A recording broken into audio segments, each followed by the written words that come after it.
একদিন শেরু জঙ্গলে ঘুরতে বের হল। সে ঘন ঘাস পেরিয়ে ছোট ছোট টিলা বেয়ে উঠে নিজের গর্জন আরও শক্ত করার অনুশীলন করছিল। হাঁটতে হাঁটতে পথে তার দেখা হল এক চালাক খরগোশ গোলুর সঙ্গে। গোলু বলল, জঙ্গলের অন্য পাশে একটি ঝলমলের হ্রদ আছে, যেটা খুব কম প্রাণীই দেখতে পায়। এই কথা শুনে শেরু খুব উত্তেজিত হয়ে পড়ল, আর দুজন একসাথে সেই দিকে রওনা দিল। পথে একটি সরু জলধারা এলো, যেটা তারা বুদ্ধি করে পার হল। আরও এগিয়ে তারা একটি উঁচু চট্টানে পৌঁছাল। সেখান থেকে সেই সুন্দর হ্রদটা স্পষ্ট দেখা গেল। দুজন আনন্দে লাফিয়ে উঠল এবং সামনে এগোতে লাগল।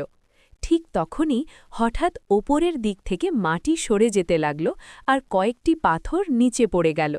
এটা দেখে শেরু আর গোলু ভয় পেয়ে গেল এবং সঙ্গে সঙ্গে নিরাপদ জায়গার দিকে দৌড়ে পালাল। ভাগ্য ভালো, দুজনই নিরাপদে বেঁচে গেল। সেই দিন শেরু শিখল, ঘোরাফেরা আনন্দের হলেও সব সময় সাবধান থাকা খুব জরুরি।